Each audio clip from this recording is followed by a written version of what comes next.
Guys, तो आज के लेक्चर में हम एक्यूट रूमेटिक फीवर के बारे में डिस्कस करने वाले हैं। गाइस, एक्यूट रूमेटिक फीवर क्या होता है एंड क्या इटियोपैथोजेनेसिस होती है एंड डायग्नोसिस कैसे करेंगे एंड मैनेजमेंट कैसे करेंगे। तो गाइस, इसमें हमें डायग्नोसिस एंड मैनेजमेंट बहुत अच्छे से आना चाहिए, जो कि हमारे एग्जाम पॉइंट ऑफ व्यू के लिए बहुत इंपॉर्टेंट होता है। एंड क्या जॉन्स क्राइटेरिया बहुत इंपॉर्टेंट होता है गाइस, तो वो हमें आना चाहिए। ठीक है, तो स्टार्ट करते हैं। एक्यूट रूमेटिक फीवर क्या होता है गाइस? इम्यूनोलॉजिकल डिसऑर्डर होता है। इम्यूनोलॉजिकल डिसऑर्डर किसको बोलते हैं गाइस? तो इसमें क्या होता है गाइस, जो हमारे बॉडी का इम्यून सिस्टम होता है, ये क्या करता है, जो भी बैक्टीरिया वगैरह रहते हैं इसके अगेंस्ट एंटीबॉडी प्रोड्यूस करता है, उससे हमारी बॉडी को उनसे लड़ने की क्षमता प्रदान करता है। बट क्या होता है, कभी कभी ये जो हमारा इम्यून सिस्टम होता है वो हमारे शरीर की जो टिश्यू सेल्स वगैरह है उनको ही मारने लगता है। ठीक है, तो उसे हम इम्यूनोलॉजिकल डिसऑर्डर बोलते हैं।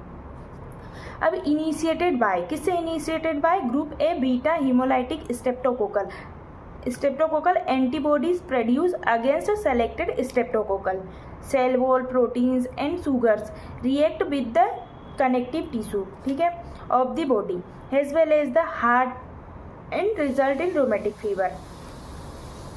अब गाइस, हम एज एंड सेक्स की बात करते हैं, तो ये बिटवीन 5 to 15 ईयर में देखने को मिलता है गाइस। एंड सेक्स इसमें मेल फीमेल इक्वली, मतलब दोनों में बराबर होता है। ठीक है, अब हम इटियोपैथोजेनेसिस के बारे में देख लेते हैं गाइस। तो इसमें क्या होता है गाइस कि जो group A beta hemolytic streptococcal जो बैक्टीरिया है गाइस, इससे क्या होता है कि थ्रोट इन्फेक्शन हुआ। ठीक है, अब थ्रोट इन्फेक्शन होने की वजह से क्या होता है, रिलीज ऑफ स्ट्रेप्टोकोकल एंटीजेंस। अब कौन कौन से एंटीजेंस होते हैं? तो एम प्रोटीन, स्ट्रेप्टोलाइसिन, ये प्रोटीन्स होते हैं। ठीक है, ये रिलीज होने लगते हैं, रिलीज ऑफ स्ट्रेप्टोकोकल एंटीजेंस।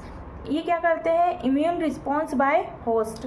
ठीक है, इम्यून रिस्पॉन्स बाय होस्ट। इसके बाद क्या? Production of antibodies. क्या करते हैं? ये एंटीबॉडी का प्रोडक्शन करते हैं एंड सेंसिटाइज टी सेल्स। अब कौन कौन सी एंटीबॉडीज़ होती है गाइस? तो ASO एंटीबॉडीज़ होती है, एंटी DNase B एंटीबॉडीज़ होती है, इनका प्रोटेक्शन होता है। ठीक है, अब ये मॉलिकुलर मिमिक्री करेंगे। ऑटो इम्यून क्रॉस रिएक्शन, ठीक है, ये क्या करते हैं? एंटीबॉडी अटैक करने लगते हैं होस्ट जो टिश्यूज होते हैं उसमें। फिर ऑटो इम्यून इन्फ्लामेशन रिएक्शन देखने को मिलती है गाइस, और ये क्या हार्ट, जॉइंट, ब्रेन, स्किन पे। ठीक है, इसके बाद क्या होता है? फॉर्मेशन ऑफ एस्कोप बॉडीज़ का फॉर्मेशन होने लगता है इन हार्ट। ठीक है, इसकी वजह से फिर क्या? ऑर्गन इन्वॉल्व भी हो जाते हैं। कौन कौन से ऑर्गन इन्वॉल्वमेंट होंगे गाइस? तो देख लेते हैं हम। इसमें हमारा जो अगर हार्ट इन्वॉल्व हुआ तो गाइस उसे कार्डाइटिस हो सकता है। जॉइंट इन्वॉल्व हुआ तो माइग्रेटरी जो पोलीआर्थराइटिस होता है वो हो सकता है। ब्रेन इन्वॉल्व हुआ तो जो सिंडेनहांस कोरिया होता है वो हो सकता है। स्किन अगर इन्वॉल्व हुई है तो इरिथमा मार्जिनेटम सबक्यूटेनियस नोडोसा। ठीक है, और ये सारे मिलके क्या करा दे लास्ट में एक्यूट रूमेटिक फीवर। अब हम डायग्नोसिस कैसे करेंगे गाइस?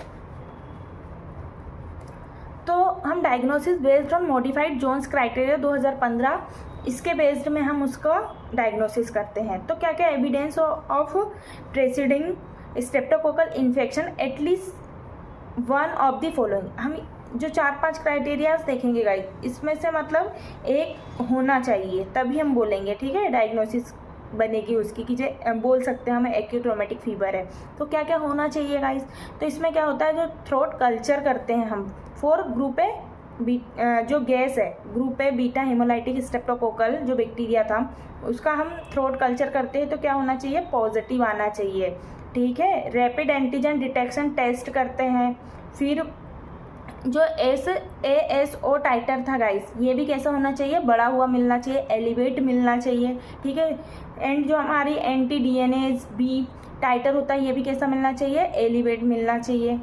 ठीक है, और रिसेंट इसमें क्या मिलना चाहिए हमें? स्कारलेट फीवर देखने को मिलना चाहिए। ठीक है, इसके बाद हम मेजर एंड माइनर क्राइटेरियाज के बारे में पढ़ लेते हैं गाइस। ये जोन्स क्राइटेरिया होता है जो कि हमारे एग्जाम पॉइंट ऑफ के लिए बहुत इंपॉर्टेंट होता है।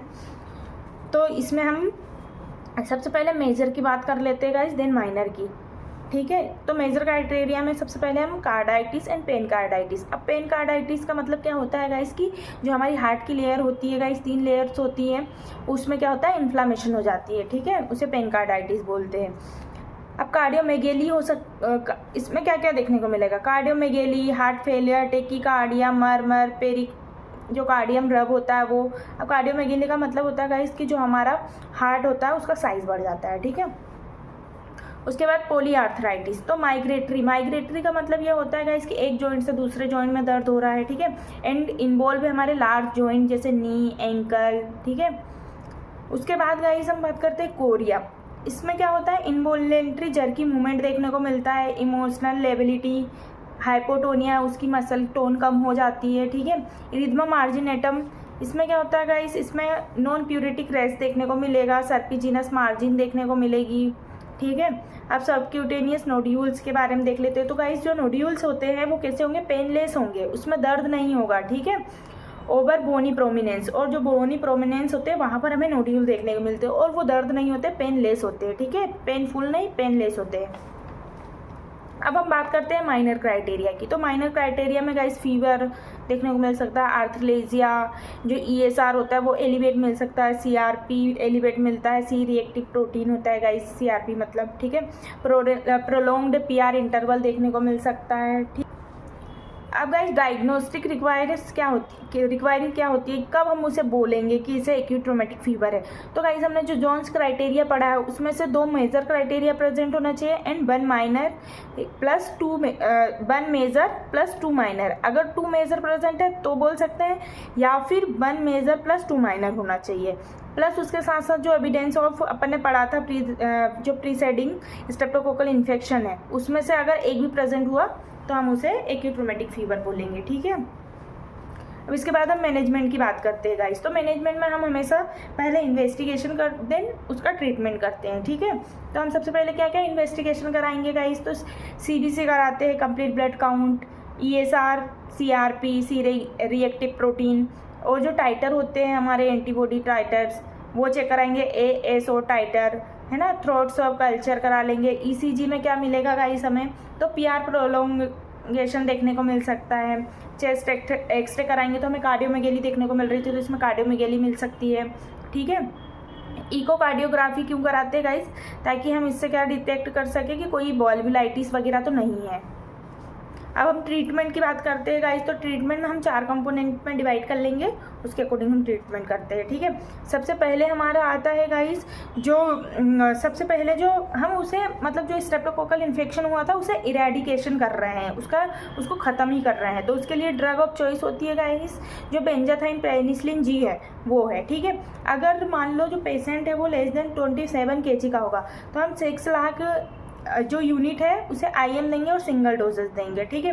और मोर देन 27 या 27 kg का है तो 1.2 million units IM single dose देंगे, ठीक है। और अल्टरनेटिव में भी हम पेनिसिलिन भी दे सकते हैं 10 डेज के लिए, या इरिथ्रोमाइसिन दे सकते हैं। अगर पेनिसिलिन से एलर्जी हो तो गाइस हम इरिथ्रोमाइसिन देंगे, ठीक है।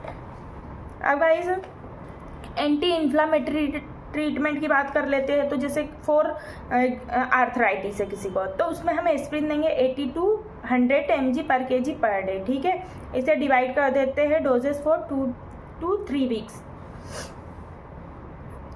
इसके बाद अगर उसे सीवियर कार्डाइटिस है तो उसके लिए हम प्रेडनिसोलोन देते हैं गाइस 2 मिलीग्राम पर kg per day for 2 to 3 weeks, ठीक है। देन हम स्विच कर देते हैं टू एस्प्रिन से, और इसे हम धीरे धीरे टेपर करते हैं। एकदम से हमें कभी भी जो कॉर्टिकोस्टेरॉइड होते हैं उसे हमें कभी भी एकदम से बंद नहीं करना होता है गाइस, पहले उसे ग्रेजुअली टेपर करते हैं, देन हम स्विच कर सकते हैं। एंड हार्ट फेलियर प्रेजेंट है तो हम उसे फ्यूरेसामाइड दे सकते हैं guys, digoxin, ACE inhibitor, bed rest, ठीक है। अगर कोरिया प्रेजेंट है तो उसे ट्रीट करने के लिए हम जो हेलोपेरी डॉल होता है वो दे सकते हैं गाइस, सोडियम बालप्रोएट दे सकते हैं, कार्बामाज़ापिन दे सकते हैं, ठीक है। अब हम सेकेंडरी प्रोफाइलेक्सिस के बारे में डिस्कस करते हैं। तो इसमें क्या ये किससे प्रिवेंट करता है गाइस की जो रिकरेंट बार बार हमें रूमेटिक हार्ट डिसीज हो रही है या बार बार एक्यूट रूमेटिक फीवर हो रहा है तो इसकी रिकरेंस को प्रिवेंट करने के लिए हम सेकेंडरी प्रोफाइलेक्सिस कराते हैं, ठीक है।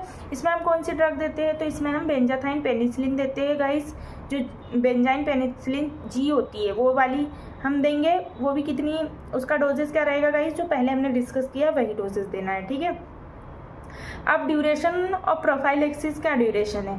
अगर acute rheumatic fever without carditis, acute rheumatic fever तो है बट क्या है, कार्डाइटिस प्रेजेंट नहीं है, तो उसमें हम 5 साल के लिए देंगे और टिल 21 ईयर तक। ठीक है। अब सेकेंड कंडीशन क्या होती है, एक्यूट रोमेटिक फीवर तो प्रेजेंट है बट उसके साथ साथ कार्डाइटिस भी प्रेजेंट है। ठीक है। और कोई भी नो रेसिडुअल डिसीज, कोई डिसीज रेसिडुअल डिसीज नहीं है, तो उसे हम 10 ईयर के लिए देंगे और टिल 21 ईयर। ठीक है। अब एक्यूट रोमेटिक फीवर भी प्रेजेंट है एंड परसिस्ट वाल्वुलर, जो अपन ने वाल्वुलाइटिस ऊपर देखा था गाइस, है ना, अगर वो भी वाल्वुलर कोई डिसीज प्रेजेंट परसिस्ट कर रहा है एक्यूट रोमेटिक फीवर, तो उसमें हम 10 ईयर तक देंगे और टिल 14 ईयर, और समटाइम्स हमें लाइफ लॉन्ग भी देना पड़ सकता है। ठीक है गाइस, तो अगर आपको ये वीडियो हेल्पफुल लगे तो प्लीज़ सब्सक्राइब करें एंड लाइक करें एंड शेयर करें। Thank you guys.